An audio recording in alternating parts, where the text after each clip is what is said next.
ہر شے کو بدعت بدعت نہ بناؤ۔ ام سلمہ سے آپ نے فرمایا ام سلمہ آج ایک فرشتہ ملنے آ رہا ہے بہت خاص، کسی کو دروازے کسی کو اندر نہیں آنے دینا۔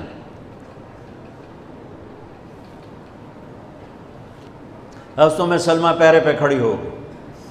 تھوڑی دیر میں حسین آ گئے، چھوٹے بچے معصوم ابھی، اندر جانے لگے، انہوں نے روک دیا، وہ رونے لگے، وہ روئے تو انہوں نے چھوڑ دیا۔ تھوڑی دیر کے بعد اندر سے میرے نبی کے زور زور سے رونے کی آواز آئی، زور زور سے رونے کی آواز آئی۔ ام سلمہ رہ نہ سکی، بھاگ کے اندر گئیں تو آپ نے کیا دیکھا؟ آپ نے حسین کو یوں سینے سے چمٹایا ہوا اور ایسے ہل ہل کے رو رہے تھے، ایسے بلک بلک سسک سسک کے رو رہے تھے، اور آپ کے آنسو آپ کے رخسار اور داڑھی پر اتر کر رہے تھے، اور آپ نے یوں بھینچا ہوا ایسے دبایا ہوا تھا۔ تو حضرت ام سلمہ نے کہا میرے ماں باپ قربان یا رسول اللہ، کیا ہوا؟ آپ ایسے تڑپ کے کیوں رو رہے ہیں؟ تو آپ نے روتی آواز میں کہا، بہتے آنسوؤں کے ساتھ، کپ کپاتے بدن کے ساتھ، کہ ام سلمہ یہ فرشتہ جو مجھے ملنے آیا تھا یہ میرے بچے کو دیکھ کر کہہ رہا ہے کہ آپ کی امت اس بچے کو قتل کر دے گی، اور جہاں اس کا خون گرے گا وہ مٹی مجھے دکھائی ہے اس نے، کہ میں اس لیے اس پہ رو رہا ہوں۔ ابھی تو وہ شہید نہیں ہوئے اور رویا جا رہا ہے، تو ہم تو ان کی شہادت پہ روتے ہیں بھائی، ہم تو ان کی شہادت پہ روتے ہیں، اور یہ قیامت تک روتے رہے گی دنیا۔ قیامت یہ اللہ کا نظام ہے، اس نے کربلا کے واقعے کو یوں کر دیا جیسے ہر سال آج ہی ہوا ہے، آج ہی حسین شہید ہو رہے ہیں، آج ہی عبداللہ کا سر کٹ رہا ہے، آج ہی زینب کی چادر کو پھاڑا جا رہا ہے، آج ہی لاشوں کو گھسیٹا جا رہا ہے۔ وہ میں حیران ہوتا ہوں، ٹیپو سلطان سرنگا پٹم میں شہید ہوئے، دشمن کون انگریز کون کافر، تو برطانوی لشکر نے ان کو توپوں کی سلامی دے کر دفن کیا اور عزت و احترام کے ساتھ دفن کیا، اور میرے نبی کے نواسے کی لاش کو ان کم بختوں نے کفن بھی نہ پہنانے دیا، جنازہ بھی نہ پڑھنے دیا، دفن بھی نہیں کرنے دیا۔ اگلے دن بنو اسد کے بارے میں پتہ چلا عمر بن سعد کو،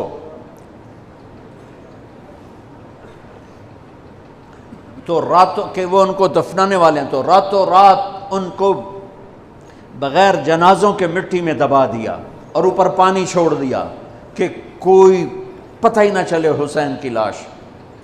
بنو اسد کا بوڑھا آیا، اگلے جب پانی خشک ہو گیا وہ آیا اور اس نے مٹی اٹھا اٹھا کے سونگنا شروع کیا، سبحان اللہ، سونگ رہا ہے سونگ رہا ہے سونگ رہا ہے۔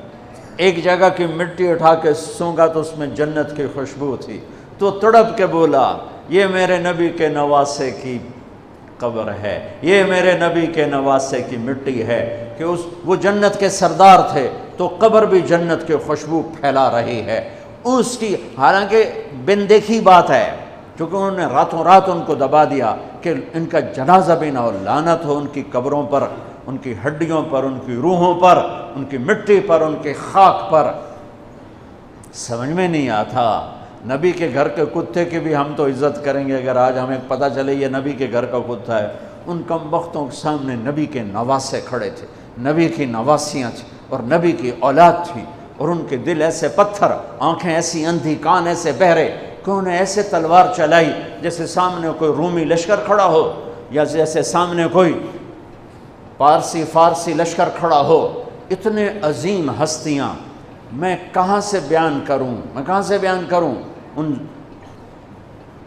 یہ وہ نسب ہے جس کو اللہ آدم تک محفوظ رکھے ہوئے ہے، اور میرے نبی نے فرمایا کل سبب منقطع الى يوم كل نسب وسبب منقطع الى يوم القيامة الا نسبي وسببي وسأبلها ببلالها۔ قیامت کے دن ہر رشتہ ٹوٹ جائے گا، ہر ناطہ ٹوٹ جائے گا، ہر سبب ٹوٹ جائے گا، لیکن میری آل کے ساتھ رشتہ باقی رہے گا، نسب کا رشتہ باقی رہے گا، سبب باقی رہے گا۔ میں اپنی اولاد کو پانی پلاؤں گا، میں نے اپنی اولاد کی سفارش کروں گا۔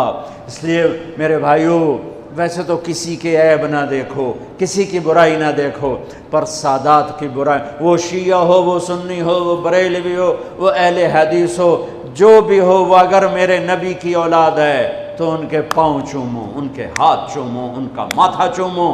یہ اللہ کے محبوب ہیں، اللہ کے پیارے ہیں۔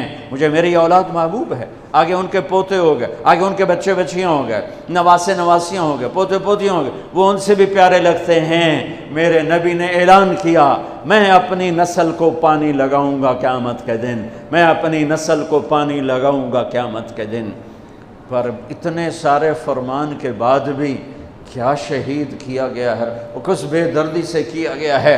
یہ تو میں تو نسب بتا رہا ہوں۔ پھر اللہ نے پیدائش، سب سے پہلے حسن پیدا ہوئے۔ آپ نے حضرت علی سے پوچھا کیا نام رکھا ہے؟ کہا جی حرب، جنگجو۔ آپ نے کہا نہیں، اس کا نام ہے حسن۔ پھر 10 مہینے بعد حسین پیدا ہوئے۔ آپ نے فرمایا کیا نام رکھا ہے؟ کہا جی حرب۔ کہا نہیں، حسین۔ پھر آپ نے فرمایا یہ 2 نام میرے اللہ نے آج تک کسی کے نہیں رکھے، سے پہلی دفعہ میرے بچوں کے نام رکھے جا رہے ہیں، حسن اور حسین۔ پھر آپ نے ان کو گڑتی دی، اپنا لعاب، اپنا حسن کو بھی حسین کو، دونوں کو اپنا لعاب نکالا اور حسین کے منہ میں ڈالا۔ اور ایک ہفتے بعد دونوں کے ساتھ یہ کیا، ہفتے کے بعد بال منڈائے، عقیقہ 2 چھترے ذبح کیے، حسن کے لیے بھی 2 چھترے ذبح کیے، حسین کے لیے بھی عقیقہ فرمایا، گود کھلایا، حسن کو اٹھایا، انہوں نے پیشاب کر دیا، اب ہلے نہیں۔ مجھے نہیں یاد کہ میں نے اپنے بچوں کو چھوٹی عمر میں اٹھایا ہو اور اس نے پیشاب شروع کیا ہو اور میں نے اسے بٹھائے رکھا ہو، میں فوراً اٹھا کے ادھر، یا میں نے پتہ لگا پیشاب کر رہا، میں چاہتے اتھے باہر چھڑیا۔ لیکن میرے نبی نے، حسن نے بھی کیا، حسین نے بھی کیا۔ اور حضرت حسن کا تو واضح تھا، آپ یوں لیٹے ہوئے تھے، آپ کا پیٹ سے کپڑا ہٹا ہوا تھا، اور حسن آپ کے پیٹ پر بیٹھے تھے، تو ان کا جو پیشاب ہوا تو سیدھا آپ کی ناف میں گیا۔ اور نبی پاک ذات، پیشاب ناپاک، وہ تو ہر چیز، ہر ناپاک سے دور ہوتے ہیں، لیکن جب حسن نے پیشاب شروع کیا، میرے نبی ایسے ہو گئے، ایسے بالکل ایسے ہلے نہیں کہ بچہ کہیں پیشاب نہ روک دے۔ جب پورا پیشاب کر دیا، پھر آپ اٹھے اور نواسے کو بٹھایا اور جا کر پانی اپنے اوپر بہایا اور صاف کیا۔ یہ تو لاڈ لڈائے میرے نبی نے اپنے نواسوں کو۔ ابو ہریرہ فرماتے ہیں میری آنکھوں نے دیکھا، میرے کانوں نے سنا، آپ کبھی حسن کبھی حسین اینا پیراں تے کھڑا کی تو ہے، ہاتھ این نپے تے جھولا جھلا رہے ہیں اور کہہ رہے ہیں پہاڑی پہ چڑھ بچے، پہاڑی کے لیے اتے آ۔ ان کو یوں اوپر لا رہے ہیں، یہاں لائے، پھر یہاں لائے، پھر یہاں لائے، پھر یہاں لائے، پھر یوں ہو گئے،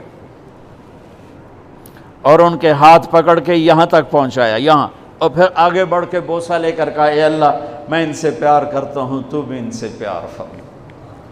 ایسوں کو ذبح کر دیا۔ کتے کو مارتے ہوئے رحم آتا ہے،